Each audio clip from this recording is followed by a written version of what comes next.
رب تو ہے نا دیکھنے والا۔ عبیداللہ ابن زیاد کے دربار میں جب سیدنا امام حسین کا کٹا ہوا سر پہنچا نا، اس نے ایک چھڑی پکڑی اور چھڑی پکڑ کے نا تو امام حسین کے لبوں پہ مارنے لگا، کہنے لگا تجھے کہا تھا نا بات مان جا، کٹا ہوا سر تشت میں رکھا ہے، تجھے کہا تھا نا بات مان جا۔ راوی کہتا ہے عبیداللہ ابن زیاد نے چھڑی ماری اور اس نے بے ادبی کی، کہنے لگا تو تھا ہی اس قسم کا، تیرا یہی حال ہونا چاہیے تھا معاذ اللہ۔ حضرت بریدہ اسلمی حضور کے صحابی دربار میں موجود تھے، فرمایا ابن زیاد تو برا ہے، تیرا باپ برا ہے، چھڑی پیچھے کر۔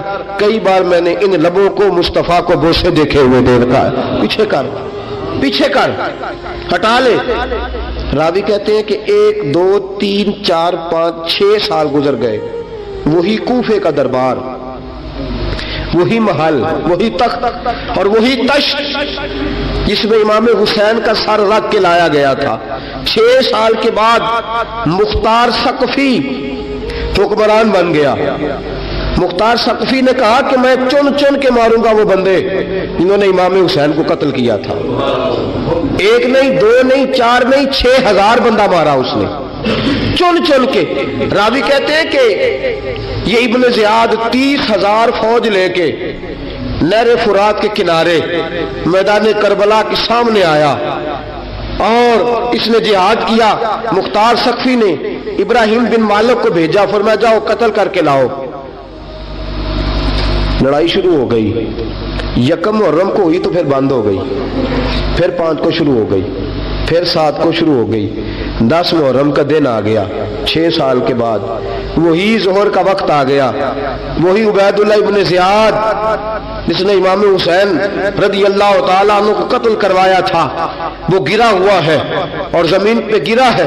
اس کی گردن پہ ابراہیم بن مالک نے پیر رکھا اور اس کی گردن کو کاٹ کے تشت میں رکھا، اور تشت میں رکھ کے جب اس نے کوفہ بھیجا، وہی تخت جس پہ عبیداللہ ابن زیاد نے بیٹھ کے امام حسین کے مبارک لبوں پہ چھڑی ماری تھی، اسی تشت پہ رکھ کے جب اسی عبیداللہ ابن زیاد کا سر سامنے رکھا تو کوفے کے اس دارالخلافہ کے ایک کونے سے ایک بابا بولا اور بول کے کہنے لگا لوگوں گواہ رہنا میرا رب بڑا عادل ہے، گواہ رہنا اللہ بڑا عادل ہے۔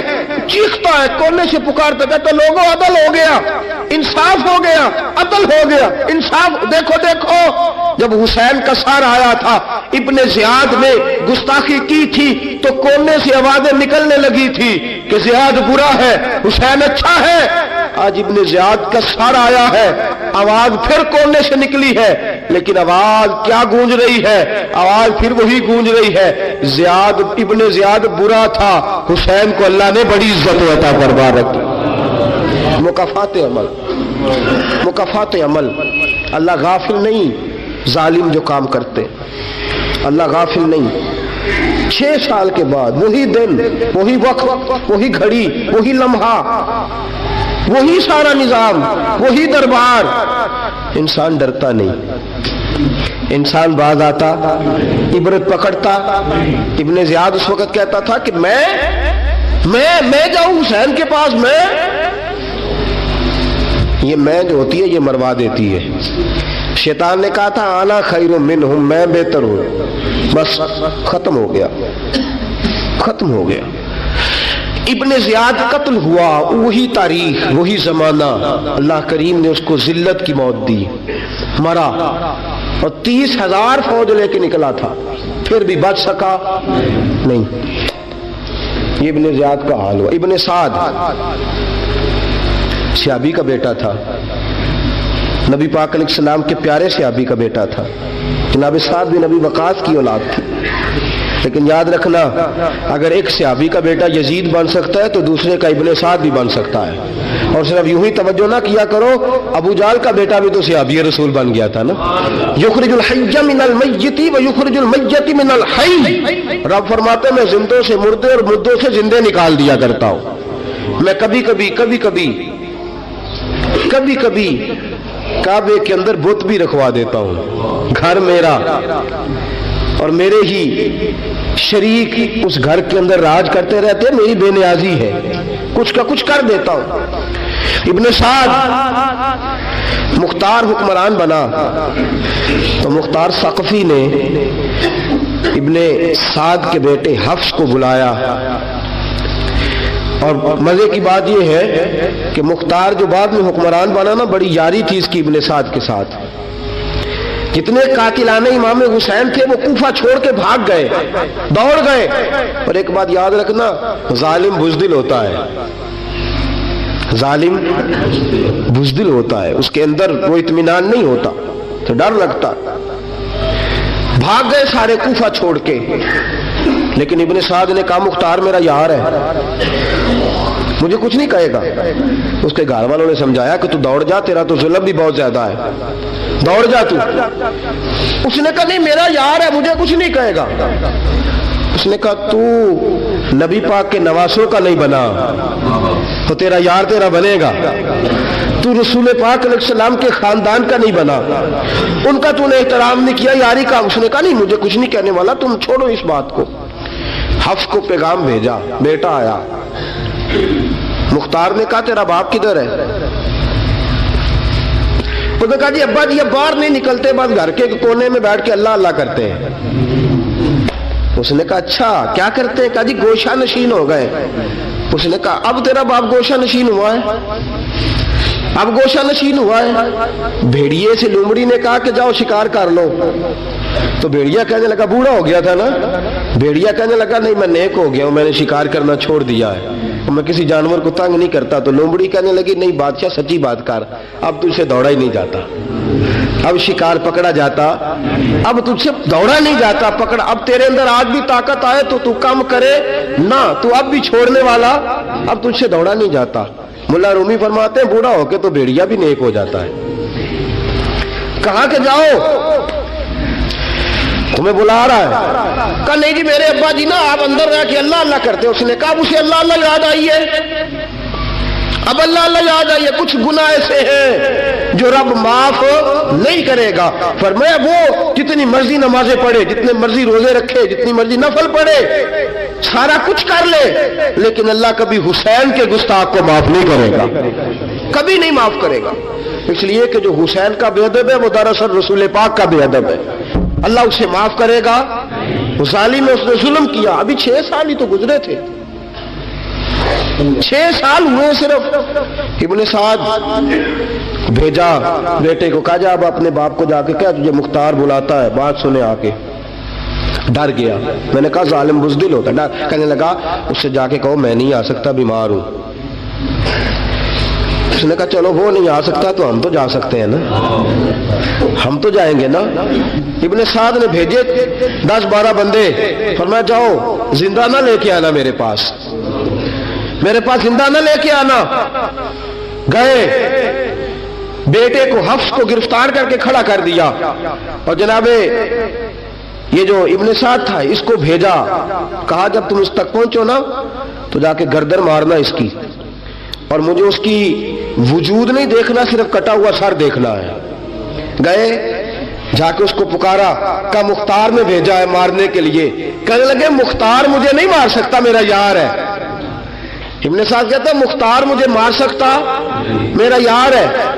ان فوجیوں میں سے ایک فوجی کہنے لگا اگر تم محمد کے نواسے کو مار سکتا تو تجھے بھی تیرا یار مار سکتا ہے صلی اللہ علیہ۔ اگر تو رسول پاک صلی اللہ تعالی علیہ وسلم کے نواسے کو قتل کر سکتا ہے، تو نے نبی کا حیا نہیں کیا، وہ یاری کا حیا کیوں کرے؟ تو نے ظلم کیا ہے، اب دیکھ تیرا حال کیا ہوتا ہے۔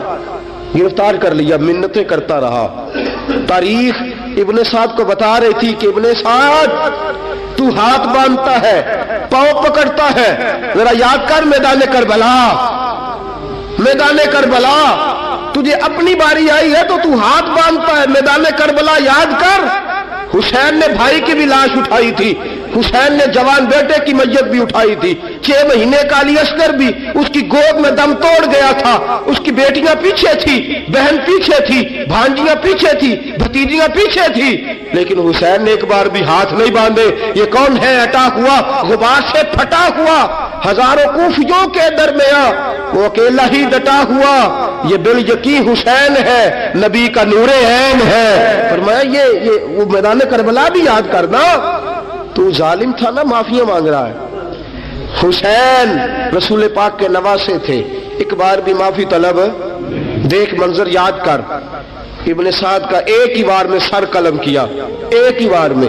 इमाम हुसैन पे तो पहले 82 जख्म लगे थे तलवार के, 82 जख्म तलवार के, नेजों के, और कई नेजों की अन्नियां इमाम हुसैन के वजूद में टूट गई थी। इमाम हुसैन रज़ी अल्लाह ताला अन्हो पहले डटे रहे, जमे रहे, बड़ी देर के बाद गिर, पहले ही बार में गिर गया। इब्ने साद का कटा हुआ सर पहुंचा तो बेटा खड़ा था। मुख्तार सख्फी ने कहा कि तेरा बाप मैंने मार दिया है। कहने लगा कोई मजा नहीं रहा जिंदगी में। उसने कहा चलो ठीक है, तुम्हें भी मार देते हैं। फिर मजा नहीं रहा तो मार देते। काट दिया सर उसका भी, दोनों सर काटे, तश्त में रखे, और मदीना मुनव्वरा हजरत मोहम्मद बिन हनफिया रज़ी अल्लाह ताला अन्हु, जो इमाम हुसैन के छोटे भाई थे, जनाब अली की दूसरी ज़ौजा के बेटे थे, जनाब अली के साहिबजादे उनके पास भेजे, और भेज के कहा कि लो, इब्ने साद का सर हुसैन का बदला है और उसके बेटे का सर अली अकबर का बदला है।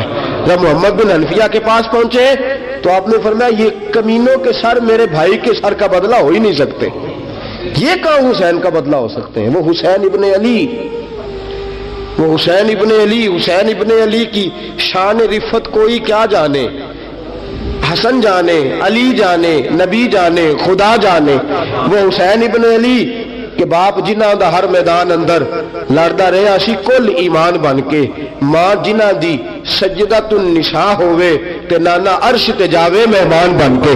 फरमाया ये हुसैन का बदला हो सकते हैं। वो खोली बिन यजीद, खोली बिन यजीद जिसने इमाम हुसैन का सर काटा था, पता चला ना, देखे ना इमाम हुसैन को कितने मौके मिले थे करबला से जाने के। पहले मौके पर ही और बिन यजीद ने कहा कि इमाम आप जाना चाहे तो मैं रास्ते खोल देता हूं, आप तशरीफ ले जाएं। इमाम हुसैन ने फरमाया मैं अली का बेटा हूं, दौड़ूंगा नहीं, मैं दौड़ूंगा नहीं, मैं नहीं जाने वाला। खौली बिन यजीद दौड़ गया, कूफा छोड़ के दौड़ गया और किसी दूर दराज इलाके में जाकर डेरा लगा लिया। फिर वहां से वापिस आया, किसी ने कहा अमन हो गया, आजा। आ गया दोबारा कूफे। मुख्तार को पता चला कि आ गया है, फंस गया है, घर पहुंच गया है। इसकी बीवी जो थी ना खौली बिन यजीद की, बड़ी मोहब्बत करती थी नबी पाक के खानदान के साथ, हुजूर के खानदान के साथ बड़ी मोहब्बत करती थी। और मोहब्बत वालों का अंदाज पता क्या है, रंगे चमन पसंद, न फूलों की बू पसंद, हमको है वो पसंद जिसे आए तू पसंद। ये अंदाज है। अंदाज मोहब्बत ये है कि नबी पाक का गुलाम ना हो, सगा चचा भी हो तो मानते नहीं, गुलाम ना बने, सगा चचा भी हो तो मानते नहीं। और नबी पाक अलैहिस्सलाम का गुलाम हो, चाहे हबश का रहने वाला बिलाल ही क्यों ना हो, सरदार मानते हैं। ये अंदाज़े मोहब्बत है। वो बीवी बड़ी मोहब्बत करने वाली थी। उसने पैगाम भेजा, उसने कहा आ गया है घर। बंदे भेजे, कहा जाओ खौली को पकड़ के लाओ। मुख्तार ने कहा जल्दी लाओ। हुक्मरान ने हुक्म दिया, लाओ पकड़ के। गए, घर के अंदर गए तो छुप गया। छुपा कहां? टोकरे के नीचे। मैंने कहा जालिम बुज़दिल होते, एक टोकरे के नीचे छुप गया। बीवी से कहने लगा, उनसे कहना मैं घर कोई नहीं, इनसे कहो मैं घर नहीं। बीवी कहने लगी चलो ठीक है। दरवाजे पे गई तो कहने लगे हम खौली बिन यजीद को गिरफ्तार करने आए हैं। मुंह से पुकार के कहने लगी घर कोई नहीं, मुंह से, और हाथ के इशारे से कहने लगी वो टोकरे के नीचे छुपा हुआ है। मुंह से कहने लगी कोई नहीं घर, ताकि सुन ले, अंदर सुन ले। मुंह से कहने लगी कोई नहीं, हाथ के इशारे से कहने लगी छुपा हुआ टोकरे के नीचे। गए, जाके टोकरा हटाया, अपने पास बहुत सारी दौलतें और जायदादें वो सारी दे दी। कहने लगा ये मेरे पास कितना पैसा है, ये बहुत से कागजात हैं, ये कितने जेवरात हैं, ले लो, मुझे छोड़ दो। उन्होंने कहा वो हुकूमत किधर है जिसके लिए तुमने हुसैन का सर काटा था? किधर है वो तुम्हारे तख्त, और किधर गई वो तुम्हारी सल्तनतें, और किधर गई वो तुम्हारी दौलत और इख्तदार, और किधर है वो तुम्हारा असला जिसकी बुनियाद पर तुमने रसूल पाक का खून मैदान करबला में बहाया था, वो हमारे सामने लेके आ। कहने लगा ये थोड़े से इनामात जो मैंने इकट्ठे किए थे, ये दुनिया की गंदी दौलत, इसके लिए मैंने मैदान करबला में इमाम हुसैन का मुबारक सर, मुबारक तन से जुदा किया था, ले लो, मुझे छोड़ दो। उन्होंने कहा ना दुनिया में ले तुझे छोड़ेंगे और ना अल्लाह ही तुझे कयामत के दिन छोड़ेगा। गिरफ्तार करके लाए, गिरफ्तार करके लाए। मुख्तार ने कूफे के बाजारों के अंदर ऐलान किया कि आओ बाहर निकलो, तुम्हें बताऊं। हुसैन इब्ने अली का खानदान गिरफ्तार करके इन्हीं कूफे की गलियों में फिराया गया था ना, यही घुमाया गया था, आओ तुम्हें दिखाऊं खुदा का इंतकाम और अल्लाह तबारक व तआला का इंसाफ तुम्हें दिखाऊं, आओ मैदानों में निकलो, घरों से बाहर आओ। मुख्तार सकफी अगरचे बंदा आबाद में ये भी ठीक ना निकला, लेकिन बाज़ों का मेरे नबी पाक अलैहिस्सलाम ने फरमाया अल्लाह अपने दीन का काम अपने नाफरमान से भी ले लिया करता है। उसने काम लेना हो फासिक से भी ले लेता है। अल्लाह ने ले लिया काम, निकलो मैदानों में, निकले बाहर, चौक भर गए, गलियां भर गई, कूफे के मोहल्लात भर गए। मुख्तार ने कहा लोगों 6 साल पहले की तारीख भी ज़हन में रखना, और आज का दिन भी तुम कभी मजेबो खौली बिन यजीद है कि ये नारे लगाता था कूफे की गलियों में कि मैंने हुसैन का सर काटा है, मैंने हुसैन का सर काटा। तुम्हारे सामने खड़े, पूछो पूछो इससे। उससे पूछा भी तूने हुसैन का सर काटा? कहने लगा जी मैंने तो बिल्कुल नहीं काटा था, मैं तो इनाम के लिए नारे लगाता था, मैंने तो नहीं काटा। उसने कहा चलो अभी करते हैं तेरा बंदोबस्त। जख्म लगाए, जख्म लगाए, तलवार के साथ इसके वजूद पर जख्म लगाए, और जब निढाल हो गया, खून बह गया, जमीन पे गिर गया, तो मुख्तार ने कहा इसके वजूद को आग लगा दो, जिंदा को जला दो। जब वो जल रहा था, राख उड़ रही थी, लोग कह रहे थे कि देखो याद रखना अल्लाह ने रस्सी ढीली कर दी थी, अब रब ने रस्सी खींची है, तो देखो खुदा से बड़ा किसी का इंसाफ नहीं है। किस अंदाज में इमाम हुसैन के कातिल को शिमर जिल जोशन, मैंने कहा था 10 मुहर्रम के दिन जब मुख्तार के लोग इसके पीछे भागे तो मदीना मुनव्वरा तक गया, हजरत इमाम ज़ैनुल आबिदीन से भी मिला, उन्होंने पानी भी पिलाया, पानी भी पिलाया। कहने लगा इमाम साहब लगता है आपने मुझे पहचाना नहीं। फरमाया मेरा सारा घर उजाड़ दिया, मैं तुझे भूल सकता हूं? कहा फिर पानी क्यों पिलाया है? फरमाया बंद करना तुम्हारा काम है और दुश्मनों को पिला देना ये हमारे खानदान का रिवाज है। फरमाया मैंने मेरा सारा घर उजाड़ दिया, तुझे कभी भूल सकता हूं? भूल ही नहीं सकता।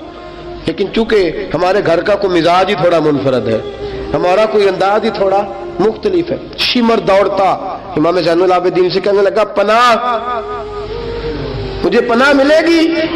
आपने फरमाया जैसे अल्लाह पनाह ना दे उसे बंदा भी नहीं दे सकता।